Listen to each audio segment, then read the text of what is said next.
Love this podcast? Support this show through the Acast supporter feature. It's up to you how much you give, and there's no regular commitment. Just hit the link in the show description to support now. This episode is brought to you by Progressive Insurance. Fiscally responsible, financial geniuses, monetary magicians. These are things people say about drivers who switch their car insurance to Progressive and save hundreds. Visit Progressive.com to see if you could save. Progressive Casualty Insurance Company and Affiliates. Potential savings will vary, not available in all states or situations. My dad works in B2B marketing. He came by my school for career day and said he was a big ROAS man. Then he told everyone how much he loved calculating his return on ad spend. My friends still laugh at me to this day.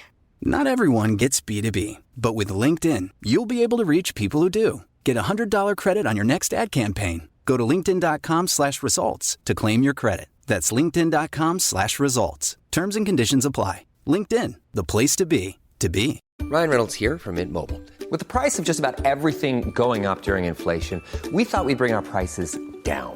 So to help us, we brought in a reverse auctioneer, which is apparently a thing.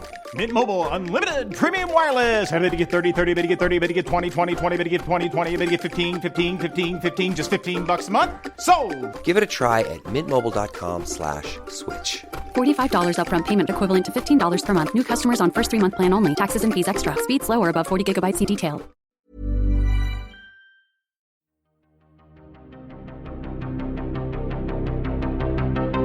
This is Writers on Film, the only podcast dedicated to books on cinema.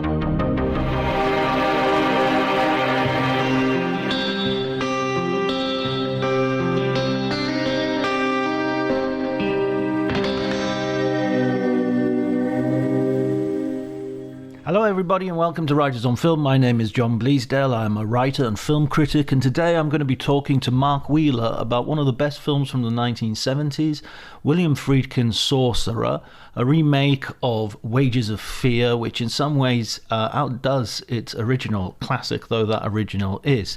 If you enjoyed the episode, please remember to use social media to spread the word, leave a review, like, and do all those things that make it possible for us to reach a wider audience. And before you do any of that, please enjoy the conversation.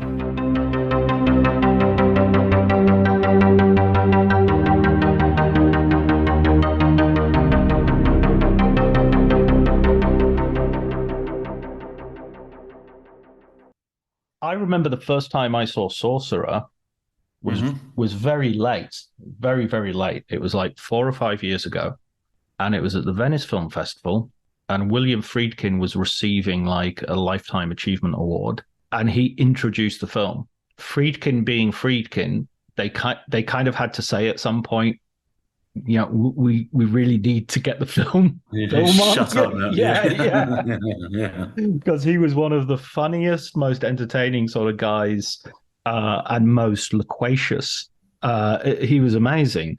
What was your first experience with the film? Well, I was trying to work this one out, and interestingly enough, I think I saw the big, bizarre international cut of it once on television when I was about 12. But it came out quite shortly after because the film was obviously a financial disaster. And I assume they must have sold it to British television in that cut, because I remember my dad watching it with me, and he was a big fan of obviously the original Clouzot film, in The Wages of Fear, and he just was tut-tutting at everything because we'd seen The French Connection, and it was just like, how did this guy go from that to this, you know? And I have obviously, you know, it has the, you know, the rope bridge sequence and several of the action sequences, but they completely butchered it and removed all the original kind of 40 minutes of it, which is all the backstories, which get into obviously the Port Veneer, you know, the world's worst village. And I think there was an occasional bit of Scheider's, you know, the Roy Scheider bank, the church robbery scene was cut into, and maybe a bit of the French fraudster. But I think pretty much everything else had gone, basically. And then it was one of these kind of weird lost films for years. And obviously, there'd always been The French Connection and The Exorcist. And he'd obviously also made To Live and Die in LA. And then he'd had a tumultuous career, to put it mildly, even before and after Sorcerer. But and then it came out on DVD, I think about 15 years ago, and not a very good copy. But I managed to get hold of a copy internationally because I, at that point, had an international DVD broadcasting kit, and I watched it on there, and it was like, blimey, this is actually a really good film.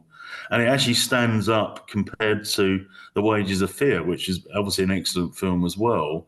And how did this kind of situation occur that this film had ended up in such kind of a disaster? Because it was all at the same time, I think, when the Peter Biskin book of Easy Riders, Raging Bulls came out, and it had quite a substantive amount of material on Friedkin, and obviously the disaster that befell the production, and then the outcome of The Sorcerer as being, the film that was blown away by Star Wars, essentially. So that's kind of my background to it. And then I tried for several years to actually put forward a kind of BFI monograph idea, which there was no bit on. And then I was on, just out of that apropos of nothing, a publishing company, an American company, was asking for a proposal. So I thought, well, why not stick it in? And they bit on it. So there you go, So. Brilliant, and well done. And I mean, it's a book that deserves. It's a film that deserves a lot of attention. Your book obviously deserves a lot of attention as well. So, I mean, I definitely had read about it in the Biskin book. This is Peter Biskin's Easy Riders, Raging Bulls. I honestly think there's a book to be written. I have no animus against Peter Biskin, but I think that there is a counter book to be written because I think his book is very dodgy in terms of sort of he never lets a good story go verified. What is that? It's a gossipy book, obviously. There's obviously a lot about the loves and lives of these auteur directors, including Friedkin and Coppola particularly. And they were very critical of it, obviously, that Friedkin said it was written, he only interviewed ex-girlfriends who had it in for him, basically. And there's also, I think Paul Schrader also, there was a documentary that was produced off the back of that book, and they had kind of extended interviews, and Schrader basically said that Biskin had a thesis that he just was relentlessly going to pursue, that everybody was great in the first part of the 70s, and they kind of went berserk, took loads of drugs, which is not untrue, some of it, obviously. And they're films that sort of morphed into these elephantine-like productions, and basically they lost control of it. We blew it, in the words of Easy Rider, was kind of his position. And Schrader said, well, look, I'm making what I consider to be more interesting films now than I was making in the 1970s. Your thesis doesn't work, but he had a thesis which it became kind of the general truism of that whole idea that there's this golden period, and it was I think it was a golden period because there was lots of great films being made, and it was obviously interesting times in terms of the commercial direction of Hollywood at that time as well. And you had opportunities in the system which previously hadn't occurred, and obviously the new Hollywood arrived. But I do agree with you in terms of the notion that the Biskin book can have a counter narrative to it as well. I think it's Biskin's best book because I've read some of his other stuff, which is very choppy, basically. And the one he did about all the Tarantino generation, I thought was just very, very poor as well, because he didn't really have an angle on that. At least he had an angle on the Easy Riders, Raging Bulls, Yeah, and weirdly, a huge missed opportunity, because the one on the Tarantino thing is very much the story of Harvey Weinstein, and it's kind of almost celebrating their behavior. It's like, oh, look at the bad boys go, and obviously there's no stuff about but you are sort of thinking you're digging around like as a journalist, and you didn't get that story. I mean, I think there was an omerta around Harvey Weinstein. I'm not going to go too far down that rabbit hole, but how various directors, including Tarantino himself, didn't know what Weinstein was up to always seems beyond me. But again, I know Hollywood always works on the bottom line, which Friedkin said the notion is that success has 1,000 fathers, a failure has none. And when Weinstein was making money for Hollywood, it worked in that respect. Lots of people owed him lots of situations. Once he started losing money and started losing his power base, then it's interesting how quickly it all fell apart, really, to me. But and I know that's a very kind of economic determinist position, but I mean, I don't know, Me Too came out in the whole process, but there was also a situation that's the kind of unsaid narrative also I had with Weinstein as well. His films simply stopped making money, and start making, and this is always, it's always that question between art and commerce, isn't it, in Hollywood as well? So, and if you can get the balance right, like Friedkin did, certainly with The French Connection and even more with The Exorcist, you are therefore in a position of apparent invulnerability, but then of course it all crashed and burned around Sorcerer. So, and he never quite was able to get back to that ascendancy he once had, after Sorcerer. So that was the other interesting thing to me about how his career had this, spectacular kind of rise in the early 70s. He wins the Best Director Oscar. Obviously, it's the great success of The Exorcist in terms of its financial clout.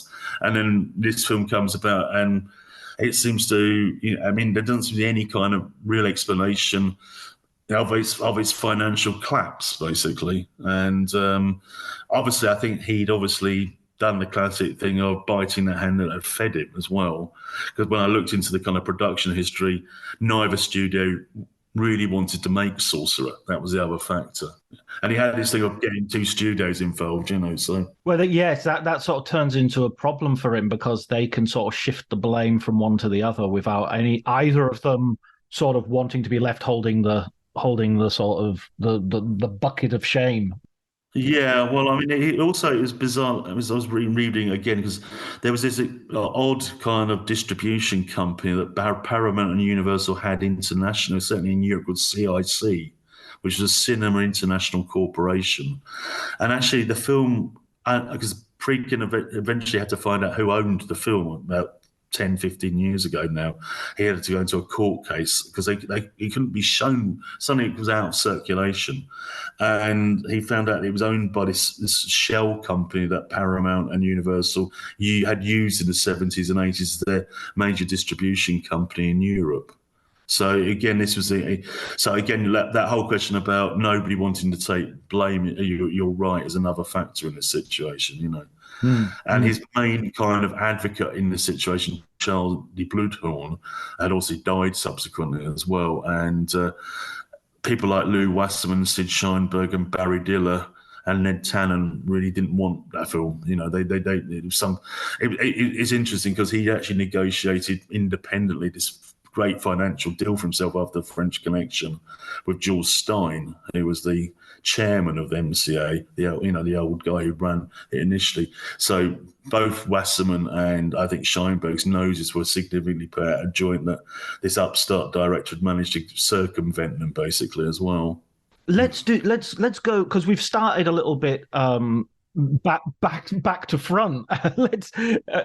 We're talking about the sort of the reception of the film, but that's how we've received it so far. There's been this butchered version that you saw. I actually saw the best version in a sense, but that was a version that was unavailable for many years. But let's go back to the beginning of Friedkin and his career. He's not coming out of film school like Lucas and Coppola. He's not coming out of Corman like Scorsese, Jonathan Demme. Well, and Coppola and Bogdanovich as well. So he's really going directly from school, as you say in your book, to the mail room of a TV studio, and then kind of making a career for himself. It's a kind of an alternative route. It's an interesting route because, firstly, he obviously gets into this work for this television station out of Chicago. First off, he's from Chicago. And as you say, he worked through the mailroom. He then manages to, by the age of his early 20s, he's done thousands of hours of direction of television programs, all types of television programs from what I can tell. I mean, obviously dramas as well. And he is very influenced by, I suppose, there was that TV generation of filmmakers like Sidney Lumet, particularly John Frankenheimer, who I think became quite a hero to Friedkin and a mentor in some respects. And And there's a kind of baton that's passed, actually, if you look at it, between Frankenheimer to Friedkin, then Friedkin to Spielberg, actually, who all come out of a TV route. And then, obviously, he becomes very much best known as a documentarian. He makes this very famous documentary for Chicago TV about the people versus Paul Crump, which obviously is this guy's on death row Coppola has said, that it was one of the great films of all time because it actually got someone who'd been convicted actually off, basically, as well. And on the basis of that, he becomes his documentarian side takes him into Hollywood, basically. He goes to work for a character called David Wolper. And Wolper makes lots of documentaries for television. And at Wolper, he meets Waylon Green, who will be the screenwriter, and also Bud Smith, who becomes one of his kind of major collaborators, his main editor and second unit director and kind of associate producer. And apropos out of that, also, then he gets the attention of, I can't remember the name of the guy, who was Hitchcock's television producer. And he makes the last ever Hitchcock TV series program. Alfred Hitchcock Presents. Alfred Hitchcock Presents, yeah. And this is, again, you may have heard the tale that he famously was making the film and making the TV program. Hitchcock shows up, and he says Hitchcock then put out his hand like a sort of dead sort of duck or something, and expecting him to, I don't know, like to kiss it or something. I don't like a pope or something, and he shakes it, and then Hitchcock, he thinks that Hitchcock's going to have this great insight, and says, then Hitchcock says to him, "Our directors normally wear ties, Mr. Friedkin," and then just walks off.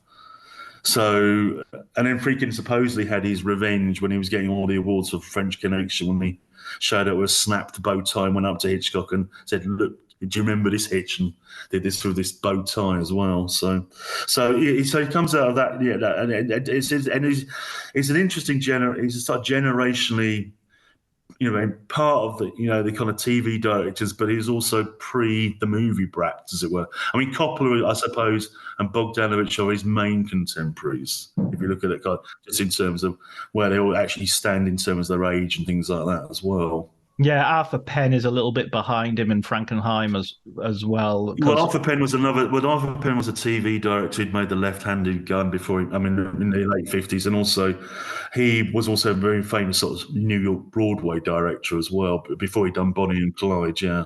So, but I mean, I suppose there's Lumet, Frankenheimer, Penn, and also there was Franklin J. Schaffner and Robert Mulligan, they were considered to be the kind of the figures who came out of that New York TV drama kind of process, who'd made the original 12 Angry Men and all that kind of thing as well on TV before it went to film and things like that. Yeah, frequently live, so they learned blocking on the hoof, Well, I think this happened with Friedkin as well, where he learned a lot off the hoof, making it for live Chicago television, from what I can tell. So he goes to the movies. It takes him a while to crack it, though. I mean, he has sort of a fair number of credits to his name. Films like The Birthday Party, which there's a lot to admire, but I mean, Pinter being Pinter, it's not necessarily a film you would love.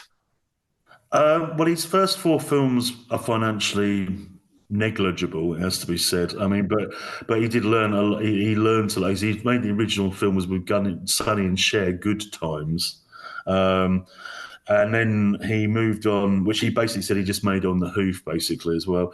He made a film called I've never seen called the name, that was something, The Night of the Raided Minskys, which was Jason Robards.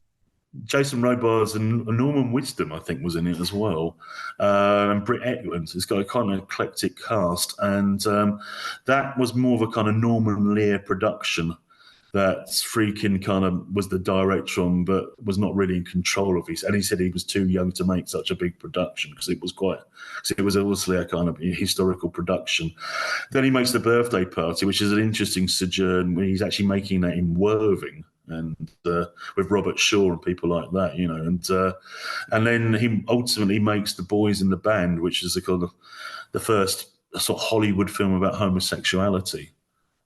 Which, of course, was something later on in his career would also emerge, of course, with the Al Pacino film, Cruising as well. And so he up to, as you say, I suppose you can. It's a bit like Coppola in that respect, because Coppola, if you look at again his early films, up to really, I suppose, The Rain People, he's making. He comes out of Roger Corman, as we know. He makes the You're a Big Boy Now, which is his kind of thesis film for, and he also he makes the bizarre enough Finian's Rainbow, which he meets George Lucas on as well, and they kind of trying to make a voice for themselves, I think, him and Coppola and whatever. And it takes for both of them to really their fifth film in terms of being directors to actually find something distinctive. And what Friedkin realises, that he needs to make something that's more business than show, as it were, and less arty and esoteric. Otherwise, he's just going to be marginalised. And supposedly he was going out with Howard Hawks' daughter at the time. And Howard Hawks said, you need to make a film that has a chase in it. So, and the fact was he also realised from watching the film Z, or Z, however it's pronounced, the Costa Gavras film, that he could actually fuse together a kind of action narrative with a documentarian style. And this seems to be where the penny drops for Friedkin in terms of a cinematic style, I would say. Just using that documentary immediacy that he's learned in Chicago and putting it into a Hollywood genre. Yeah, well, he redefines the whole kind of cop procedure film with The French Connection. And supposedly throughout the book, and he again, the Pinter thing helps him as well, because he likes the dialogue that Popeye Doyle, or what's the real name? I can't remember. Anyway, when he meets Grosso and the real Popeye Doyle, they have this kind of bizarre pick your feet in Poughkeepsie thing, which he has a kind of Pinterest kind of quality to it. You know, certainly the opening sequence where they're beating up the black guy and they kind of having this weird interrogation thing to completely put the guy off beam and whatever, has a kind of Pinterest kind of quality to it. And also he develops a kind of style which also has a very kinetic kind of narrative, editorial pace to it as well, which of course is most explicitly shown in the very famous car chase where Popeye Doyle is chasing, the elevated train. But it's also shown in the kind of cat and mouse stuff that's going on between Gene Hackman's character and the Fernando Rey, the villain Alan Charnier, when they're going around the New York streets and things like that. And, and when he loses him on the underground as well, on the subway, So, again, these... I mean, also, what I think also Friedkin learns is the cuts to the bone as well, because, again, if you look at the DVD, there's a number of extra sequences that really don't add anything narratively. Might have been more character-based, because I think Hackman got a bit peeved about that, although he won the Best Oscar for actor in it. But Friedkin, said, no, we've got to be relentless in this. You can't muck around and whatever. So that kind of gave him that, that's that incredible pace to his films as well. Yeah, that thing that you said in terms of your book, it reminds me, that idea of the interest that he has in people doing things, like how the mechanics of action. How does this work? How do a group of people? So it's sort of character is action, as I think you quote F. Scott Fitzgerald. And you see that in The Exorcist as well, in terms of the most interesting thing is when they're trying to diagnose the child, and then the actual minutiae of what does an exorcist look like? What do you do? What do you wear? What is the order of things? I'm always a little disappointed the actual exorcist in The Exorcist isn't a bit longer, because I always feel that it's a bit too short for me in the film. Well, I know it's considered to be Mark Commode's favourite film and everything like that. I mean, for me, I always thought The Exorcist is a very well-made film. I've seen it once with an audience years ago on Halloween, and it did shock people. But it's never, to me, it was as much as William Peter Blatty's thing as it was Friedkin's. I mean, it's brilliantly made by Friedkin. I'm not going to deny that. But and there are some, auteurial themes, but you've also got to think about it comes from Blatty's book as well. And the other factor is that I think, as you say, this kind of thing, what Friedkin is most interested in is, that whole stuff where they're trying to diagnose her. And they put there's the sequence he said that most people took grave offence to was that sequence where she has to have the medical examination. And she has the stuff poured into her body and things like that as well. And again, if you think of the French Connection, there's a whole bit where they completely demolished the car to try and find the heroine. Now, that supposedly was based on a true story. And the guy who was the mechanic was the true mechanic. From it all struck me as a bit bizarre that you thought the first place they would look at how it would be the rocker panels. Because it's a bit you go, well, surely you'd have looked at that bit first before distributing taking the whole engine apart and taking the oil away and whatever. That it seemed fairly obvious that it would stick them just by the door panel, basically. But anyway, go ahead, yeah. But it's parodied in one of the Naked Guns, or it might be Police Squad, where they take apart an entire car and then they find it in the glove compartment. No, exactly. I mean, but of course, also the French Connection. There's bits of The Wire, if you watch The Wire, that you can pick up on. Again, I mean, the whole procedural thing, and it's even a sequence where. Popeye Doyle is eating his horrible pizza outside in the freezing cold, and the French guys are having this wondrous three-course meal and whatever in this fancy restaurant in London Midtown. And I think there's a kind of parallel sequence between Jimmy McNulty and Idris Elba's character, where again he's like eating all this crap and whatever, and the Idris Elba character. I don't Stringer Bell actually eats in some sort of she wrestler, but there's some sort of parallel to it. I remember thinking, blimey, that's straight out of the French Connection, really. So yeah. And The Exorcist, of course, is the film, as he said, he will always be remembered for, because it was, even to this day, it's one of the all-time box office record films in the history of Hollywood. If you take it proportionally, in terms of inflation and things like that as well. And, of course, also had the thing in this country, bizarrely being banned as well by the BBFC for a long time, when it was all part of the Video Nasties thing as well. So bizarrely, if the only Exorcist you could get was Exorcist II: The Heretic, the John Borman disastrous sequel. A far superior movie in my... No, I like Borman's films. I think there's some very interesting visual things in it. Anything with Richard Burton in is going to get an immediate plus for me. Well, it looked like Richard Burton was just reaching for his, bottle of Courvoisier or vodka or God knows what he was on by that point. It was like watching Richard Burton in Where Eagles Dare, and he's been doing all these amazing stunts, and he's like, he's basically got the shakes for the whole film as far as I can see, But anyway, yeah, I mean, and obviously. I mean, again, I think Mark Kermode was like a one-man industry and kind of reviving the whole thing about The Exorcist as well, and has carried on ever since. It's certainly not my favourite film of all time, anyhow. But no, again, I rewatched that. They released I'd never seen it on the big screen, so I saw it again in Venice this year, and I came out thinking it's a really good 4-star film. It's not for me. Absolutely, it's an excellent film, but not a masterpiece. I would say. I would say the French Connection and Sorcerer are masterpieces. I mean, I think Friedkin made 3 masterpieces, which I'd also include To Live and Die in LA, which I saw actually with Friedkin talking about with Wang Chung on the stage and Mark Kermode about 4 or 5 years ago.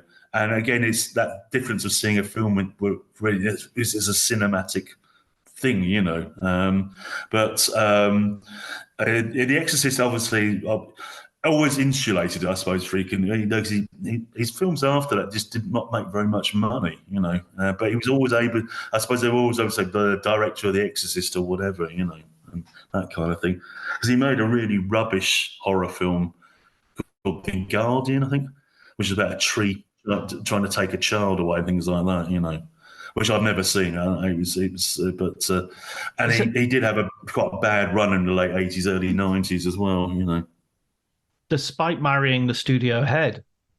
Well, that was always he made a film called Jade that Joe Esterhaus wrote, and that was Joe Esterhaus's kind of thing, that he was Mr. Sherry Lansing, and that's the only reason he got the job.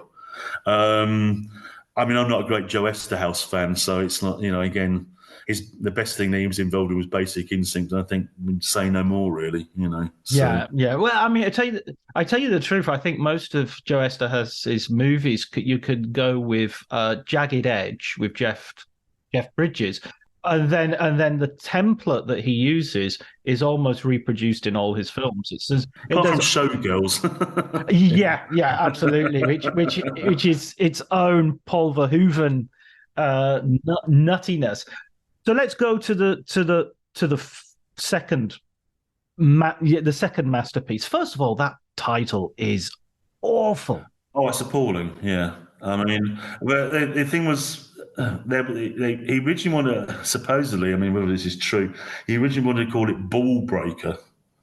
Now, I can't imagine any particularly one Hollywood show, let alone two, backing a film that cost $22 million at the time, which is an enormous sum at that time in the 70s, and wanting to distribute a film called Ball Breaker. Then he comes, obviously, there was some discussion whether I think it should be called The Wages of Fear again, which, of course, would have been directly on the notion, because he was always on the notion that he hadn't remade the film. This was a kind of new take upon the same almost high concept. It's a great concept, isn't it? No, you're driving nitroglycerin across a jungle to put out a fire, and you can be blown up at any time yourself. And he then... Sorcerer, he says, it was this notion that he done with faith in the Exorcist, and now it was the Sorcerer is the evil wizard of fate.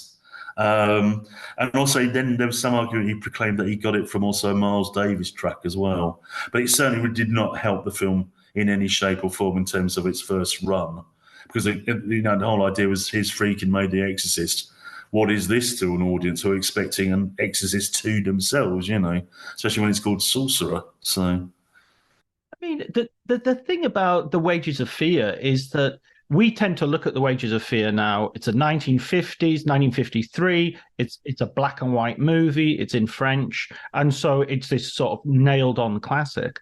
But when Friedkin is making Sorcerer in 1977, it's only like 20 years afterwards. I mean, it's like somebody remaking The Matrix. I mean, it's not like... I think you've got to bear in mind, because the reality now is you can download, you can stream everything, you can see everything continuously. So in our mind's eye, The Matrix, even though it is 25 years ago, essentially, is in people's consciousness, in a way that popular music is in people's consciousness. What happened, after The Wages of Fear would have been shown in the 50s, that would have been it. Maybe it would have appeared on, French television. I don't know. I'm not sure how the French movie system worked, and maybe it would have been shown at some revival houses. But of course, once these films went out of circulation, and even big films, once they went out of circulation, maybe every so often they'd be revived. Like, Disney used to do that, didn't it? And Bond films used to be shown. I remember seeing like a James Bond double bill of, From Russia with Love, and the later one that Connery made, the last one, the one set in Las Vegas. Diamonds Are Forever, yeah. But so these films may have only been like 20 or 25 years earlier, but they'd kind of gone out of the kind of public and critical consciousness as well. And there was a kind of critical lexicon idea that how dare Friedkin remake this classic, and particularly it's a French classic as that, why, as this upstart director think he's got the right to do this. This would be, Andrew Sarris's review, this seemed to be the basic tenor of the review. And also, Friedkin hadn't helped himself because he'd slagged off a lot of his critics as well. Because when he was in his period of omnipotence, even though The Exorcist, it had a mixed critical reception. Let's put it that way. But he could say, I've made the most financially successful film up till Jaws. So Soji, basically. So there was a lot of antipathy, and it was also seemed to be a thing which also Spielberg suffered from after. You make two hits. To massive hits, and they're all out for you for the third film. And that happened to Spielberg as well with 1941, admittedly a gigantian, situation as well. So there seemed to be something that and of course those film critics like Pauline Kael, Andrew Sarris, at that time, they could make or break a film. So, and I think there was hubris as well from Friedkin. Let's not kid ourselves. His behaviour when making Sorcerer was quite extraordinary as well. and there was sackings and firings of the line producer David Salvin. Then there was a guy who was a CIC representative, Ian Lewis. So in the end, he gets the production credit as well as the directorial credit, where he didn't really produce Sorcerer. I mean, and also he was hiring and firing. I mean, he hired and he got rid of his cameraman as well, Dick Bush, and he brought in his second unit guy, John Stevens. He probably did the ultimate crime. He'd upset the Teamsters as well. So, which is something you just don't do on big productions, particularly when you're, and this film, it started off at 2.5 billion. It's meant to be a small side production, and it escalates because, again, it's light apocalypse now and Aguirre Rutherford. When the directorial decision is taken to go and make these films in the middle of the jungle, you've then got all the inherent problems of making a film in the middle of nowhere, getting film equipment over to the middle of nowhere, and also, obviously, the most famous sequence of Sorcerer is the famous rope bridge sequence, which took, about 3 months to shoot, and it kept on escalating. They kept on finding rivers that were running out of water, and so again, also there was some notion this was the director of The Exorcist, and the local village then started going up in arms as well. So it had a kind of almost that kind of, if you've seen Bird in the Dreams, and Fitzcarraldo film, and also Heart of Darkness, and it would have been interesting if they had actually really had made a documentary of the making of Sorcerer at the time, but I think we're too busy doing actually making the film in the end. So Absolutely. So I mean, the film as it stands, and as it stands now, as it exists in the DVD version that you can get now or the Blu-ray, has these stories, these prologues almost, which is essentially aren't that experimental. They're kind of like putting the team together, but without anybody organizing it. It's just, how do all these different people get there? And so you've got a Palestinian terrorist, you've got a French fraudster, and you've got an American sort of... He's a getaway driver. Yeah. And you also got the hitman as well, the Francisco Rabal character as well, Nilo, who I think they only add, though it's the first sequence that appears in the film, I think that was only added late. I looked at some earlier scripts, and that there was no discussion of that between Friedkin and Green. Because again, we have to give Waylon Green his credit as well, because the whole idea was also to structure us in a slightly different way. But again, if you look at again the French Connection and also Exorcist, you have these prologue sequences in both those films. You have the French cop being killed by the Frog 2. You have also Max von Sydow going out to the middle of Iran and finding Pazuzu, although it wasn't called Pazuzu in that film.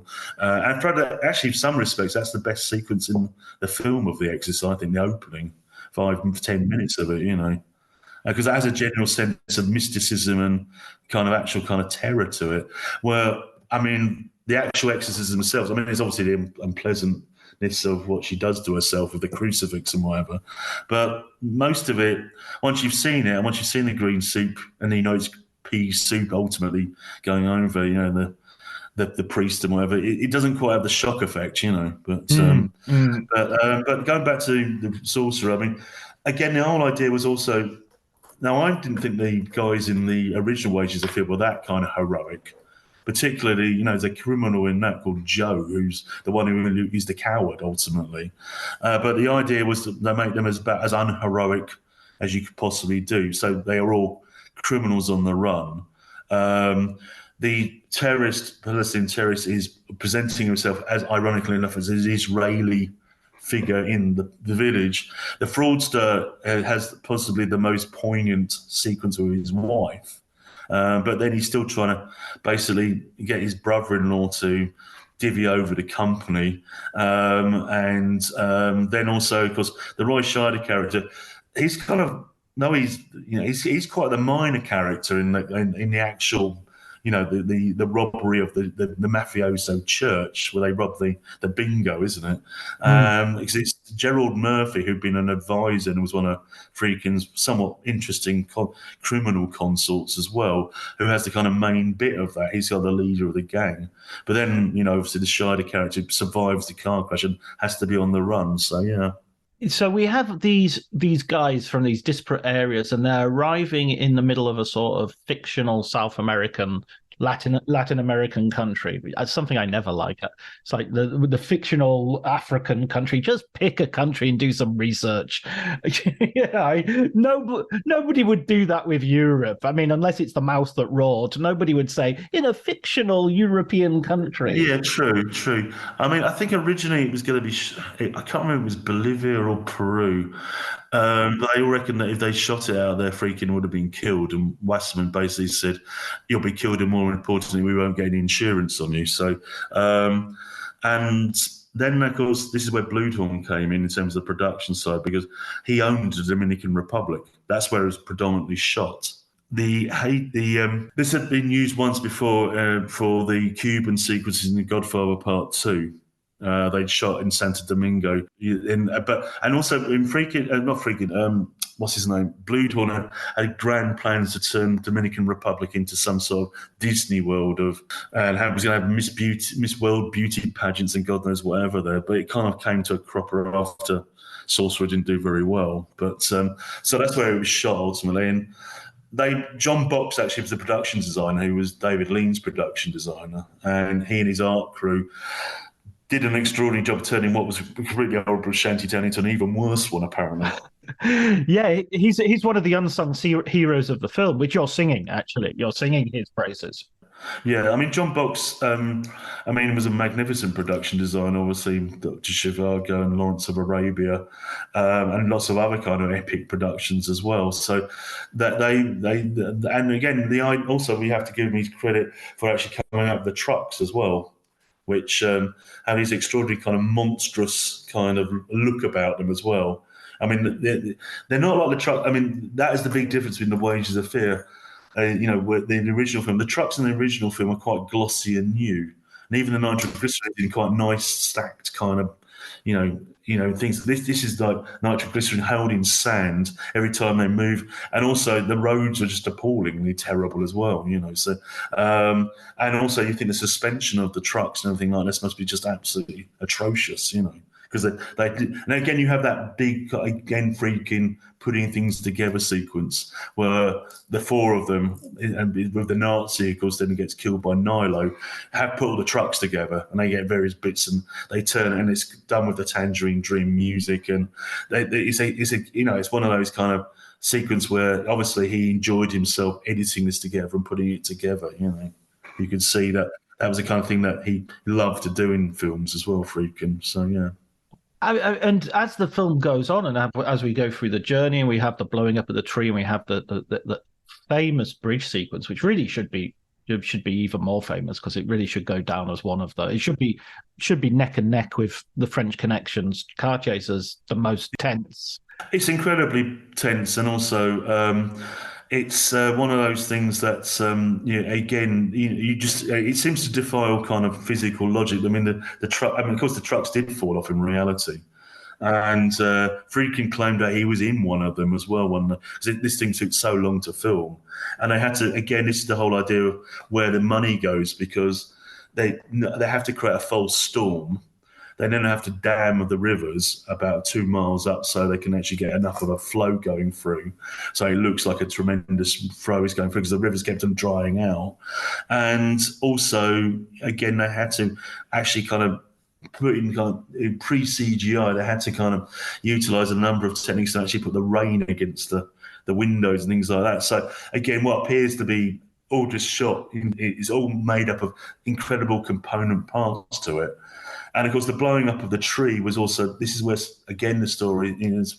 Friedkin claimed in his, the Friedkin connection, that this is where Charles Bluthorn shows up in a helicopter, and they're filming this, and he's guy who's put the dynamite in, Marshall Peur, I think his name is, who was his special effects guy in The Exorcist, simply doesn't put enough in and don't blow up the tree. And this is the very point, of course, that Bluthorn is extolling the virtues of what a great genius Friedkin is and things like that. And of course, as soon as he sees this, he's straight back in a helicopter with his girlfriend or whatever and his underling, and straight out there. And then Friedkin has to get this guy who's known as an arsonist, who shows up with a variety of beauty products, as he's described, and he's able to blow up the tree, and that's, again, so...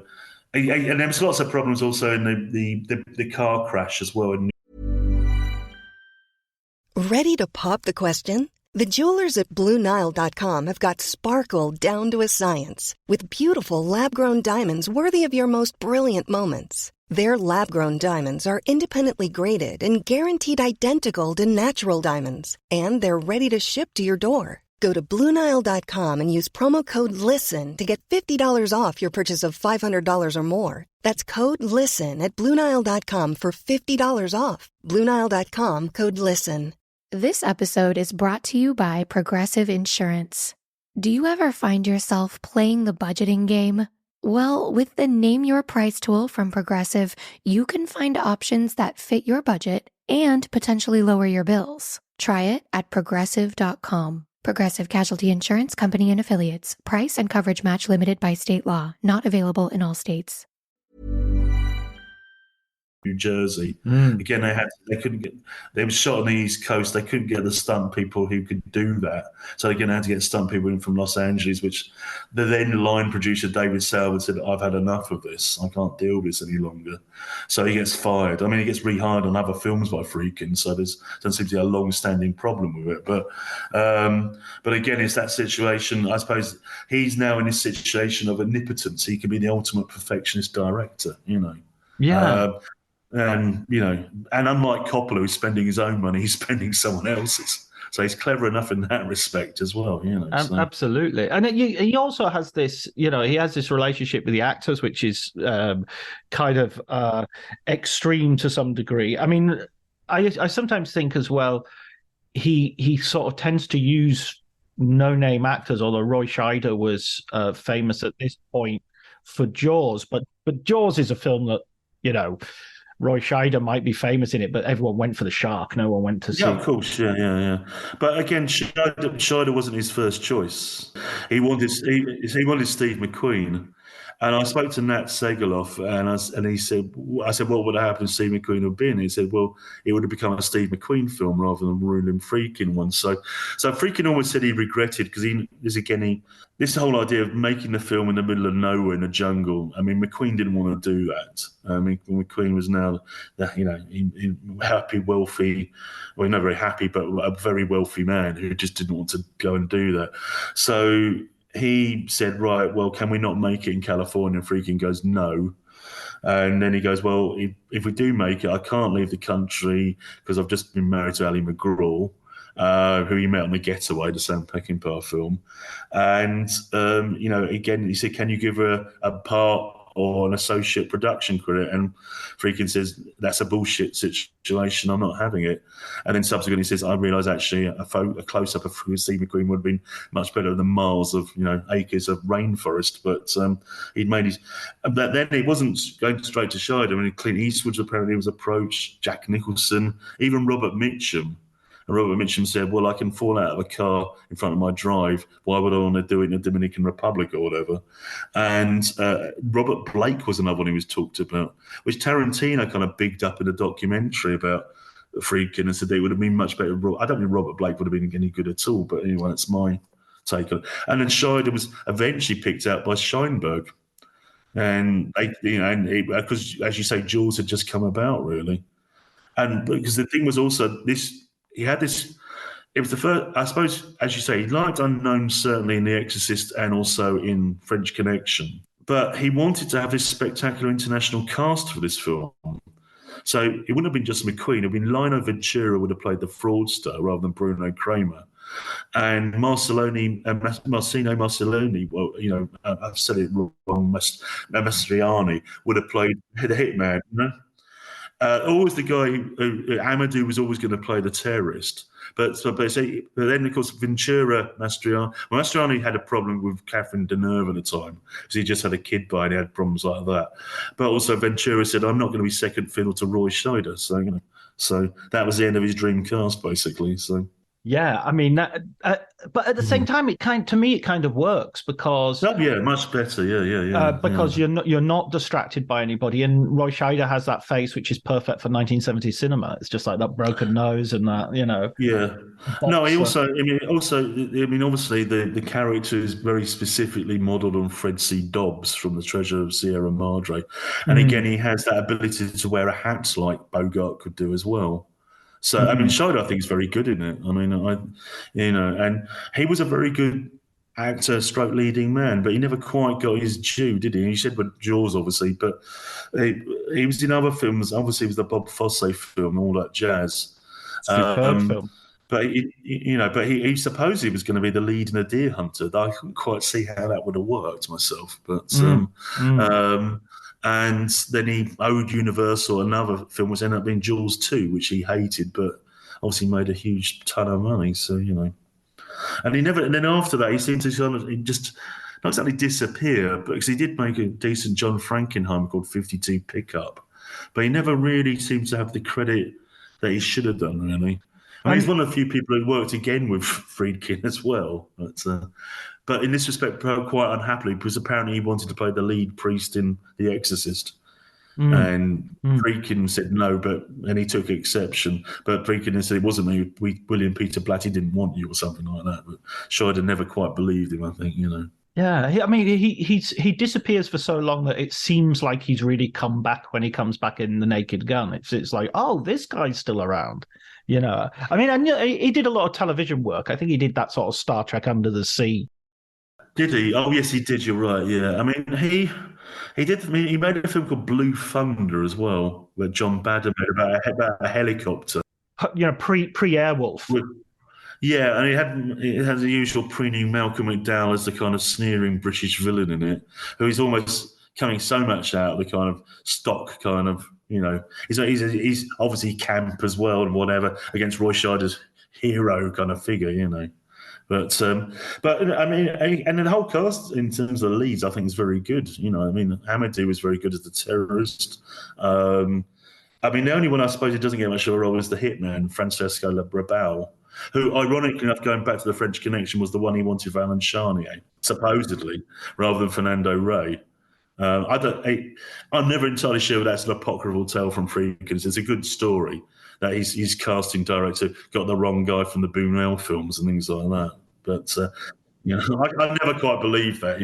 Friedkin, who fires the entire crew of his film, I think would have absolutely no worries about saying, "You go back. I'm getting the right guy." Maybe more on French Connection because they were running against a very tight budget. But I mean, I still don't quite believe that he didn't want Gene Hackman and things like that. I think that's a great story. And Gene Hackman was his fifth choice or whatever. And of course, also out of French Connection, a number of his other kind of characters.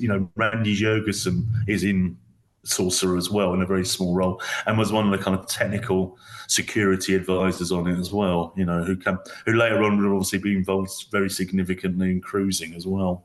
There is this legend that we've already nodded to in terms of the Biskindai thesis, which also doesn't really work after the 1990s because Scorsese's career just goes from strength. Terrence Malick comes back with A Thin Red Line and proves he can make a big studio movie. I think you're more of a Malick fan than I am, John. I thought The Thin Red Line could have had a good hour cut out of it, but anyway, it's just me. So. We shall utterly disagree on that. But even these big failures like Cruising has been, as you said, yeah. I mean, I have a lot of time for Cruising. I think it's a great thriller, a really really interesting film. And as you said, To Live and Die in LA is now you yourself regard it as a masterpiece. Yeah. I mean, that's not actually that bad a career. No, it's not. I mean, you've got to remember though after Sorcerer, he doesn't go straight into Cruising. He makes another film called The Brink's Job with Peter Falk, which everybody forgets about. But he actually inherited that one. He inherited that from Frankenheimer, ironically enough. Frankenheimer made that point and made French Connection too. Then he makes Cruising, which is I mean, now it's considered, I think, something of a kind of underground classic. I wouldn't say a masterpiece, but an underground classic. It has been problems with Pacino. He and Pacino distinctly hate each other. Pacino won't do any publicity for it either.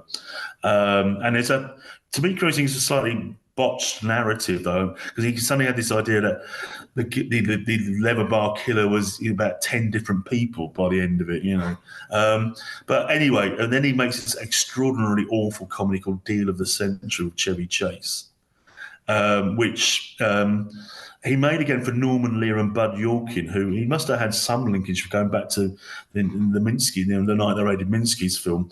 And then independently makes what we talked about, To Live and Die in LA, which is a very small budgeted film with, again, complete unknowns at the time. William Peterson and William Friedkin, William Dafoe were not well-known people, and William Dafoe had a little bit of a career, being in a couple of sort of minor sort of like biker films and things like that, but was a New York stage actor. In the same way that Peterson had been, again, a Chicagoan stage actor as well, a Shakespearean actor. And then he makes another film called Rampage, which I remember seeing and thought was actually quite good. But again, it all gets mucked up with distribution issues, and Dino De Laurentiis' production company collapsing as well. So, and he tried also to make a TV series, which is kind of a strange thing called Cat's Eyes, which I don't know if you've ever heard or seen. Or is it like Stephen King? Kind of, no, it was meant to be. It was not. Again, maybe the title didn't help it either, because it's meant to be like some sort of police enforcer agency, kind of on an international scale or something like that. Right, like an Interpol. Bizarrely enough, it's actually the music in Cat's Eyes and Rampage are done by Ennio Morricone. Which is, and actually, if you listen to the Cat's Eyes, and maybe it's just me, but I listened to this and I was thinking that's the music he was using in The Untouchables. So I suppose why he can plagiarise himself, can't he? So, why not, basically? So, but again, this is part of the thing about the book was actually not just thinking, obviously there's looking at the thematics of, obviously, the film. There's also some of this kind of magical realism thing that he kind of sticks in there as well. But it was also to think about, well, what did this show about these people's careers? And what you've got to give Friedkin his due for, unlike Cimino, who went off and kind of disappeared in some sort of Gloria Swanson, kind of disappearing into the Hollywood hills. I know he made a few other films, but Friedkin kept at it. That's what Nat Segeloff said to me, that he could have just he'd had enough money, he could have just thrown in the towel. But he would even, obviously, up to just before dying, making this version of the Caine Mutiny. He did keep at it. So. Which is very good, which I saw, and is excellent. Is it good? Is it? Right. Yeah. I'm going to have a look at it because it's on. I think you can now stream it, can't you? So. Yeah. It's brilliantly acted. It's a very minimalist. It's very much going back to a sort of film drama. The original play, Jason Clarke is he's the kind of Jose Ferrer character, isn't he? Exactly. Exactly. And Kiefer Sutherland is the Captain Queeg. Humphrey Bogart. Yeah. It's really good. Really well done. Well, he did. Well, that was the other interesting kind of parallel career Friedkin always had. When we were talking about the birthday party, obviously there's boys in the band. He then obviously, has this extraordinary, people say, comeback with the Bug film that he made, 2005 or 6 with Michael Shannon and I can't remember the actress's name. Ashley Judd. Ashley Judd, that's right. And then I thought Killer Joe was good as well. Quite sick, but it was certainly. He did try some big action budget ones as well. And of course, he did a very good version with Jack Lemmon and George C. Scott, 12 Angry Men, for TV, which has people it has William Peterson, James Gandolfini, and people like that in it as well. He made some of these sort of duff ones like Jade, and I never saw Blue Chips was in his basket. I know he loved basketball, but that was Nick Nolte. And it's other one, the Guardian or whatever, with the tree taking the child away.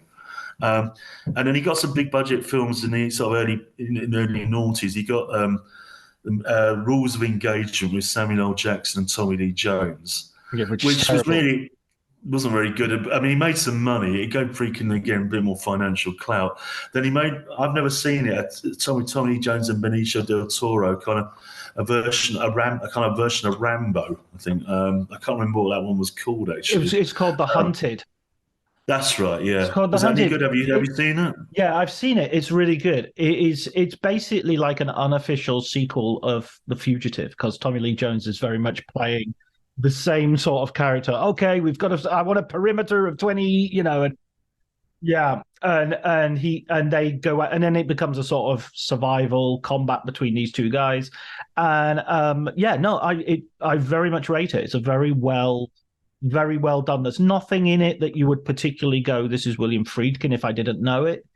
But it's a real quality piece of sort of action and adventure filmmaking, which, and he also directed a lot of operas in this period. Oh, that's right. No, you'll come to. I mean, again, I'm looking really at the film situation, but that's right. He became a kind of polymath in that respect, and also, as you say, became an incredible raconteur. I mean, because you can find loads of things in him online. And I mean, I'd say I only saw him. I did try and interview him, but Nat Segeloff, who wrote the biography of Friedkin, was very helpful, and I interviewed him. And also a guy called a scriptwriter called Josh Olson. And Josh Olson had been very much involved in the kind of resurrection of Sorcerer. Because he'd been part of the program of a kind of Friedkin series in Los Angeles, again, kind of, retro cinema. And what they done wisely was to show The Exorcist and Sorcerer. But I think what they did was they showed Sorcerer first. And so the crowd had to stick around to watch The Exorcist. So they said if they'd done The Exorcist, nobody would stick around with Sorcerer. And suddenly all these people were saying, my God, this is a brilliant film. Why has this not been... And he got this, obviously online as well. He got this kind of subsequent, kind of life to it as well, where lots of people said, this is a brilliant film. Why was it treated like this shabbily? Now, the easy story is Star Wars, of course. But I think the other story is that, there was a bit like what happened with Coppola, when Coppola tried to do the whole zoetrope thing in the early 80s.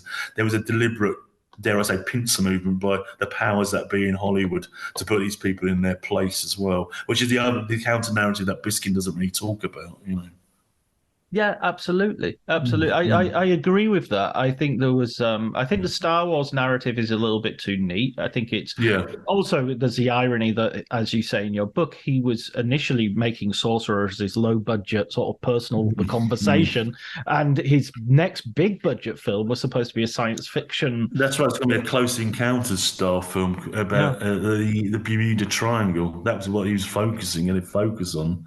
And then Spielberg came out, and of course he saw Close Encounters and said, "Oh God, he's used part of my plot in that," So, but there's also another great irony, of course, when he and Coppola and Bogdanovich had this very short-lived directors' company, which Friedkin never made a film for, but did enjoy some of the production benefits of the monies that came in from not Last Picture Show, the other one, Paper Moon. Coppola brought Lucas along, and Lucas said, "I've got this new idea called the Star Wars" at the time. And both Friedkin and Bogdanovich threw it as this is rubbish. What are they talking about? Talking robots and God knows whatever. And I just didn't get it. And that's the other thing with Star Wars. When I was a kid, I saw it, and the first Star Wars was like a magical experience because then it became.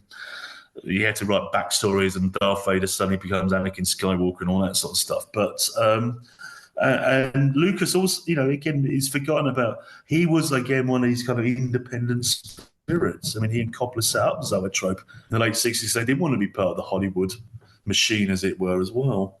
Yeah, and I mean, I think if you listen to, especially some of his more recent interviews, because I think he's become someone who's more comfortable in speaking in public than he used to be. There's a brilliant Christopher Nolan interview that he does when Nolan's interviewing him, essentially. And he talks about how he worked Star Wars out economically, that we're not going to have any costume changes, and that'll save money, and we're not going to, and we, initially the idea of shooting it in England was about saving money, and Oh yeah, I mean, no, exactly. I mean, Lucas. Lucas was always there was the story that Coppola was American, Lucas was Japan, wasn't it? That was always meant to be. Coppola would go out, and throw himself. He'd the kind of guy throw himself off the cliff and see what happens, and George Lucas go, hold on here, Yeah. And I mean, again, Coppola and Friedkin were big pals, and again, John Milius famously said there became this thing about to become a director in the late 70s, you had to go to somewhere completely remote. You had to basically play with your own sanity, your own health. And this moved away from the old kind of director with the kind of horsewhip and the megaphone into the kind of the director who would throw everything on the line and see how it, where it went, And there became obviously a rivalry of, I'd include John Boorman with that actually, because when Boorman went off and made Hell in the Pacific, they made it the most remote island they could possibly find, and also Deliverance as well. So that was the famous story that John Voight said, you saved my life by casting me, then you spent 6 weeks trying to kill me, and it became that thing that, again, you had to make these things, and like Herzog as well, and you had to, the idea of putting a boat over a mountain, which I didn't do in reality, but this became part of the directorial vision, which was always being conjured up, So I mean, it's an interesting time in filmmaking, you can't deny that, Yeah, and it's kind of like one of those things that, it's probably nicer to look back on than it was to experience. Oh, dreadful. I mean, the people who had to work with these, but the interesting thing, no, I wasn't able to put it in the book, but I went to the library where Friedkin's papers are, and I was very much helped by the librarians and also by Nat Segaloff. What you notice is also they cost everything for these mega productions. So even to the tiniest kind of thing, each week there had to be a kind of a budgeting report that presumably went back to the studios and whatever.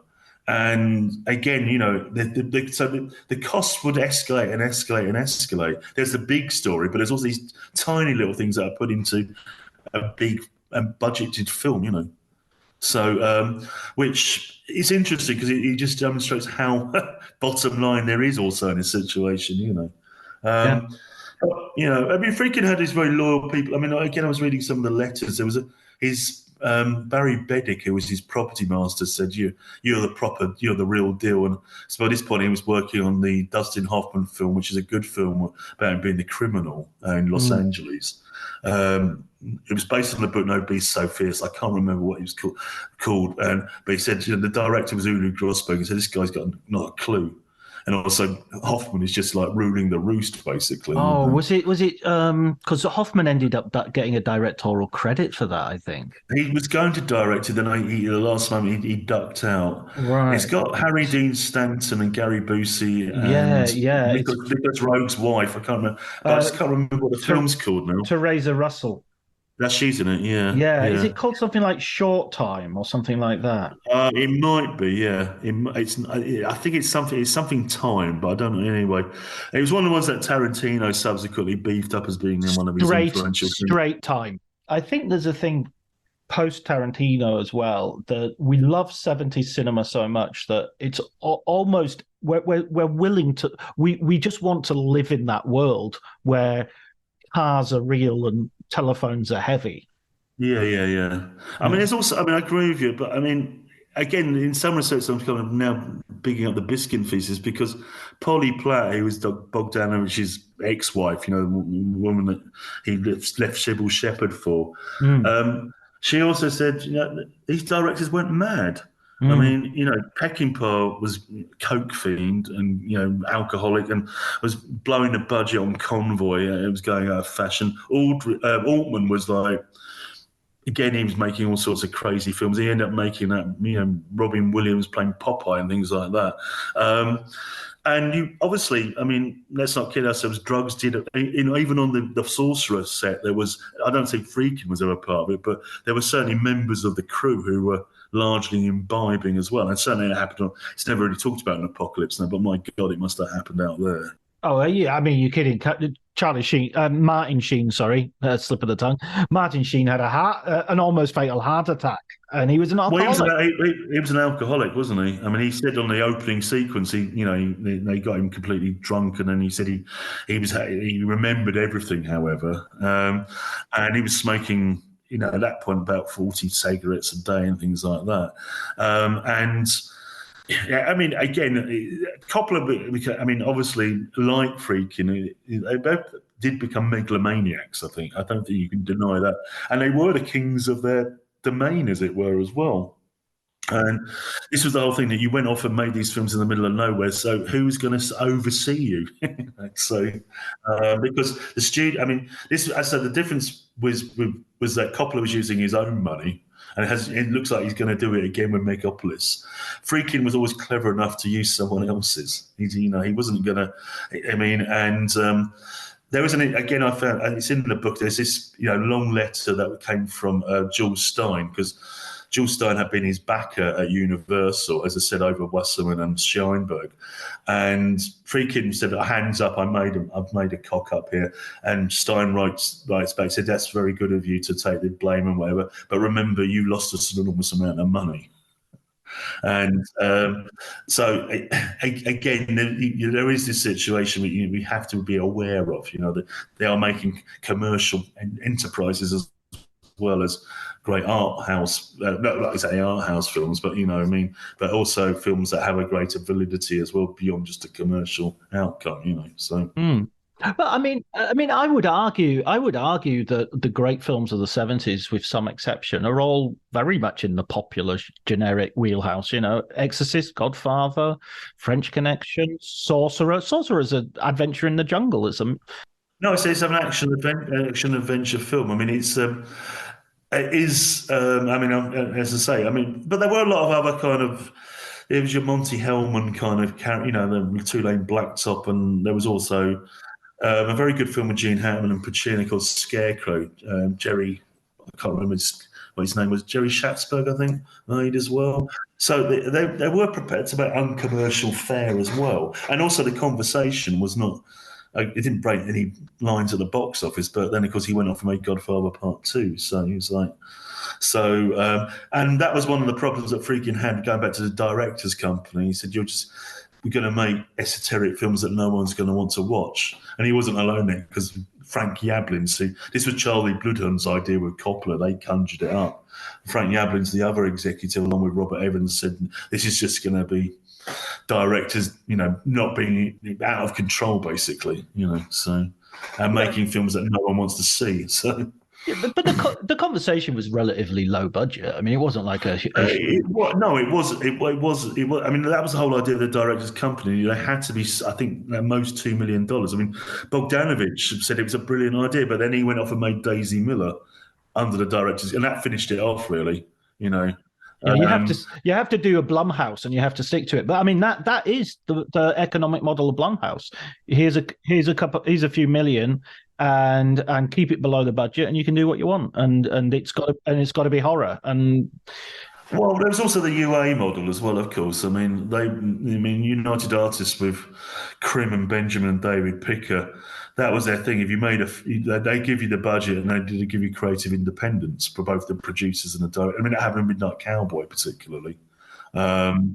So you have a number of those kind of films. And United Artists was the home of like Woody Allen and the home of a number of other kind of what could be creative directors of the era.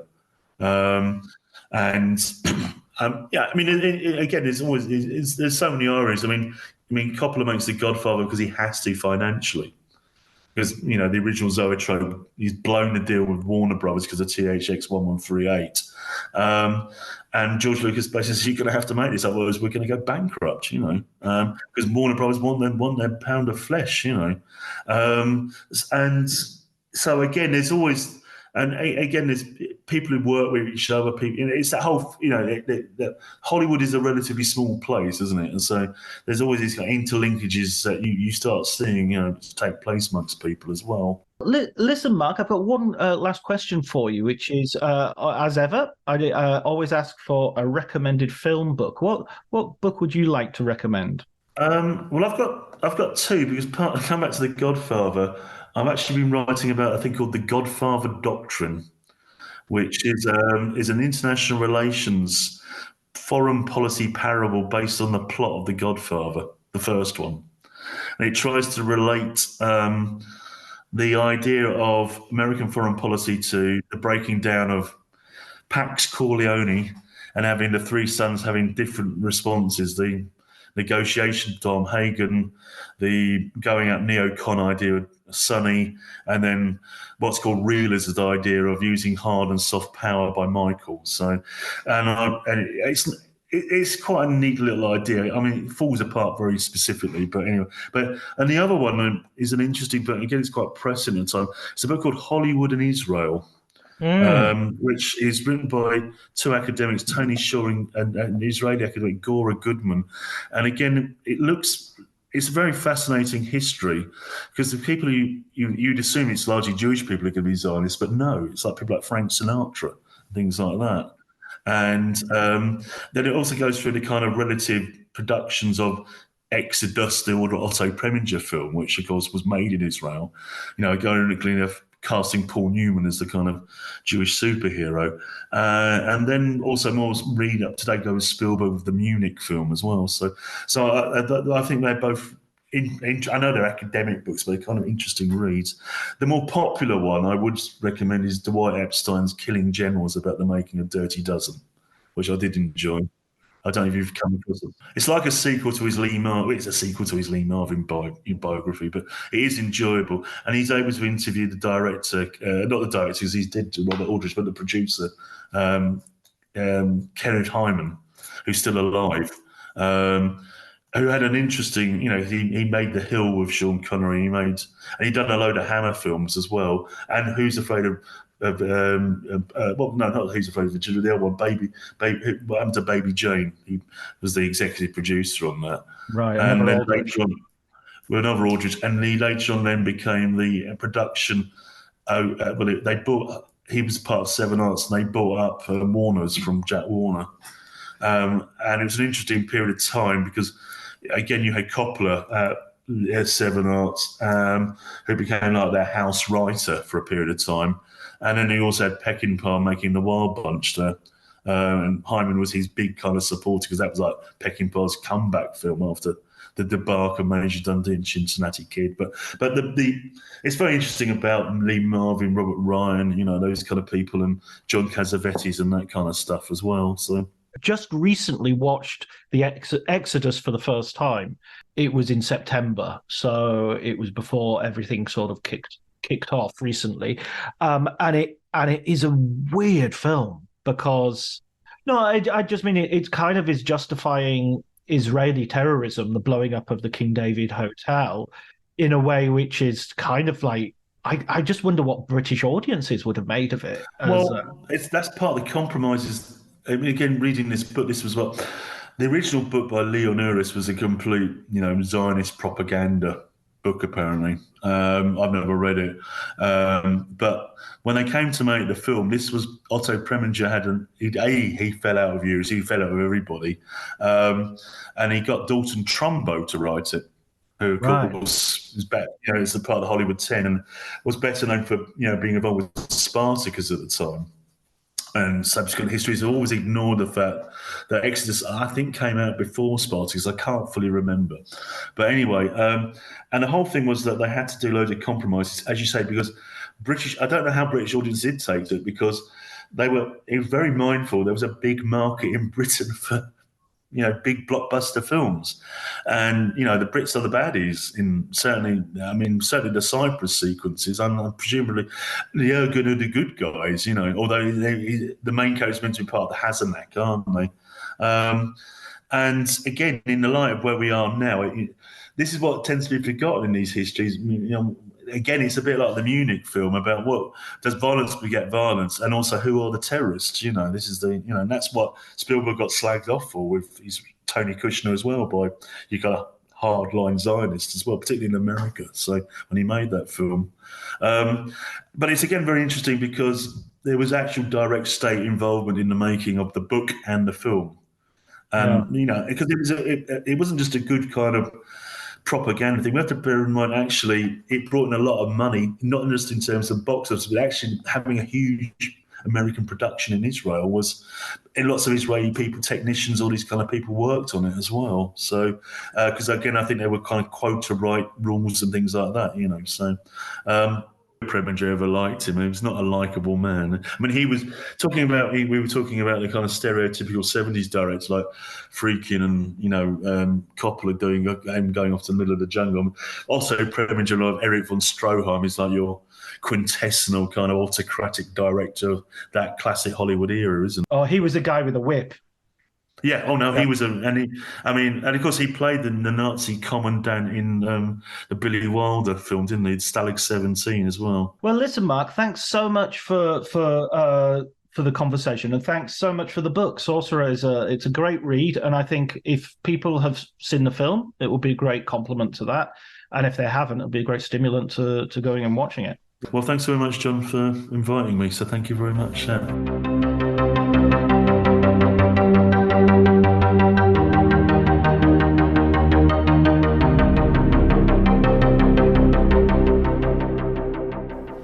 So that was my conversation with Mark. I really enjoyed getting in depth about the craziness of that shoot and the career of William Friedkin, and wider look at the career of one of cinema's great geniuses, I guess. Certainly a rocky career, but one which created masterpieces. There's no doubt about it. And there are some filmmakers who have much larger filmographies, much more commercially successful films, who never make a masterpiece. And Friedkin arguably made at least 3, I think was our final count, but there's arguments that go a little higher, arguments that go a little lower.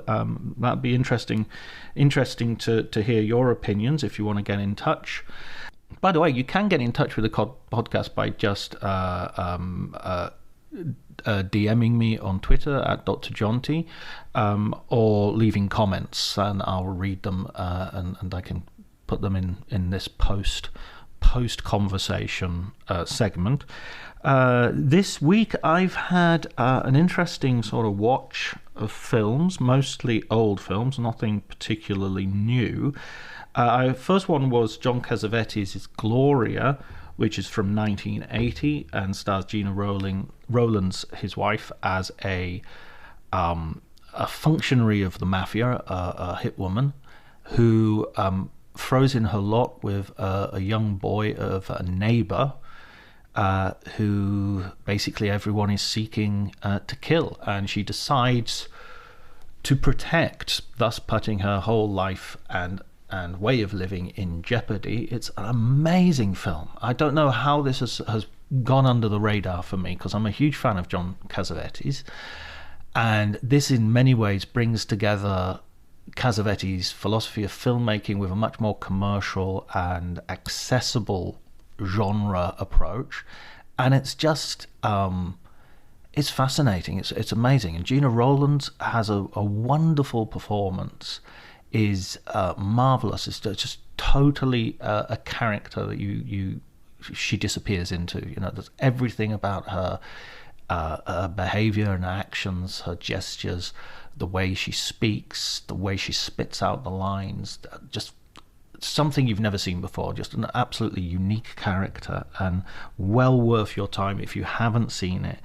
I thoroughly recommend it. It's gone down as one of my favourites of this year, favourite discoveries of this year.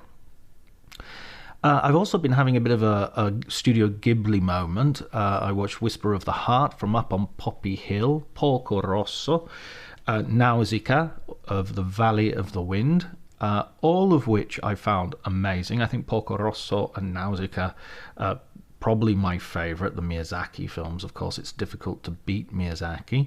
I rewatched Jackie Brown, having read a lot of Elmore Leonard. I haven't yet read Rum Punch, which is the novel which Jackie Brown is based on. This is a film that always feels like the hipsters' Tarantino, the one that allows them to like Tarantino without being too obvious or dumb or film bro-y. Far be it from me to, suggest the other what were reasons for people to like a film other than they just simply like it. But it is an odd film. I mean, I can't say I wholeheartedly love it. It's got some great bits in it. But it feels like it's a film that is overly restrained. It actually feels much more like a TV episode. It feels like this is Tarantino doing a TV movie. You know, it's restrained in terms of its locations, in terms of its the way it's going about its storylines. I mean, it feels like an episode of Columbo or something like that. You know, it's a good episode of Columbo. It's a good episode of it's a good version of Elmore Leonard, but I don't think it's as good as Steven Soderbergh's Out of Sight, for instance. I'm not even sure it captures Elmore Leonard in quite the same way that Get Shorty, the Baron Sonnenfeld film, does. It is, of course, bolstered by five amazing performances. I'm going to leave Michael Keaton out of that. I don't think he's particularly good, or he's particularly a major character. He just doesn't seem to have much to do as the FBI agent. Whereas Robert De Niro, Samuel L. Jackson, Bridget Fonda, Pam Grier, and Robert Foster, in probably in reverse order, are really doing something interesting, and they're really eating up screen. Samuel L. Jackson sort of, on rewatch, feels like he's a more dominant presence than any character, actually, any actor in the film. And he seems to be the one who's having the most fun, whereas everybody else just seems to be sort of underplaying it. I did like Robert De Niro in this as well. I thought De Niro has... again, he felt on first viewing like I was watching Michael Keaton, that he was just happy to be in a Tarantino film, which is a crazy thing to say, because De Niro here is at the height of his career, and he's able to play anything.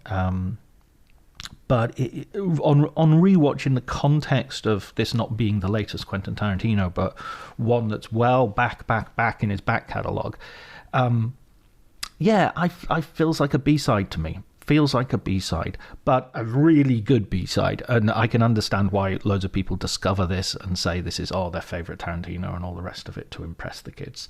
Or not. Another film that I watched, which is relatively new, is Passages, the Ira Sachs film from this year. So this was the most recent film. And it stars Franz Rogowski, Ben Whishaw, and Adele Exarchopoulos as a love triangle, a ménage à trois. Even though it's set in France, most of the language in the film is English. There's a bit of French in there, but it's mostly English. And Franz Rogowski is a selfish and petulant film director who is in a relationship with Ben Whishaw and then has an affair with Adele Exarchopoulos. And they're basically, in his wish to have everything, kind of ruins everybody's lives, including his own. It's a melodrama, but it's a well-made melodrama. It's slick, it's well done, and the quality of the performances lift it way above perhaps where it deserves to be. So it makes for a great film. I don't know if it quite scales the heights that its ambition seems to require, but it's really well worth a watch if you haven't seen it. It's superior entertainment, let's say. Okay, those are the films I've been watching recently. Next week, I don't know what we have, so there might be a brief hiatus. I'll be away in Tallinn, so I might well be doing a report live from Estonia. And if I do, then that will be the next episode. Okay, until then, take care.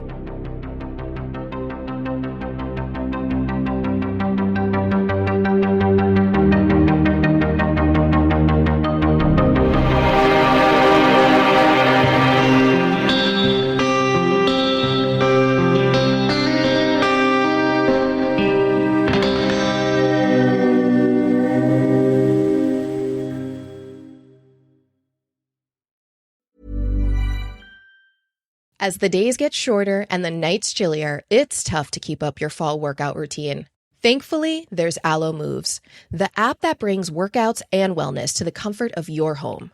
Join allomoves.com with code ACAST for a 30-day free trial and 20% off an annual membership. From yoga and Pilates to sound baths and meditations, Allo Moves has it all, with classes made to fit every schedule. Find your perfect wellness routine anytime and anywhere with code ACAST at allomoves.com. This episode is brought to you by Progressive Insurance. Do you ever find yourself playing the budgeting game? Well, with the Name Your Price tool from Progressive, you can find options that fit your budget and potentially lower your bills. Try it at progressive.com. Progressive Casualty Insurance Company and Affiliates. Price and coverage match limited by state law. Not available in all states. My dad works in B2B marketing. He came by my school for career day and said he was a big ROAS man. Then he told everyone how much he loved calculating his return on ad spend. My friends still laugh at me to this day. Not everyone gets B2B, but with LinkedIn, you'll be able to reach people who do. Get a $100 credit on your next ad campaign. Go to linkedin.com/results to claim your credit. That's linkedin.com/results. Terms and conditions apply. LinkedIn, the place to be, to be.